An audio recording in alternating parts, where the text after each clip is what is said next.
ব্যক্তি শিরিক করে, ওই শিরিক করাওয়ালার যে আত্মাটা, রুহটা আছে, ওই রুহটা এত পরিমাণ দুর্গন্ধযুক্ত হয়, সমস্ত ফেরেশতারা বলতে থাকে, কোন খবিসের আত্মা তুমি আজকে নিয়ে এসেছো, কোন জালেমের আত্মা তুমি আজকে আসমানে নিয়ে এসেছো। সমস্ত ফেরেশতারা না এইরকম ভাবে রুমাল দিয়ে আটকে রাখে তাদের এই রুহের গন্ধের কারণে। সকল বলে নাউজুবিল্লাহ। শুধুমাত্র তাই নয়, আল্লাহ রাব্বুল আলামিন বলতেছেন, ওয়ালা ইয়াদখুলুনাল জান্নাতা হাত্তা ইয়ালজাল জামালু ফি সামিল খিয়াত।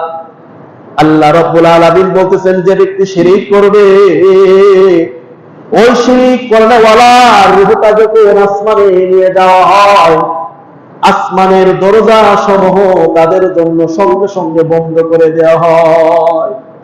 রহমতের দরজাগুলো যখন বন্ধ হয়ে যায়, তাদের রূহগুলো আসমানের ভিতরে ঢোকাতে পারে না।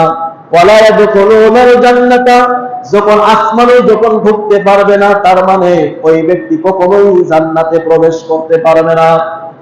আল্লাহ রাব্বুল আলামিন উদাহরণ দিয়ে বলতেছেন, হাত্তা ইয়ালজাল জামালু ফি সামিল খিয়াত। খিয়াত শব্দের অর্থ হলো সুই। সুইয়ের পিছনে যেরকম অল্প একটু ছিদ্র থাকে, ওই ছিদ্রের ভিতরে একটা উট হাতি ঢোকা অসম্ভব কিনা বলেন? এই সুইয়ের ছিদ্রের ভিতরে কি একটা উট ঢোকে? কথা বলেন। আল্লাহ আপনাদেরকে জিজ্ঞেস করছে, ঢোকে?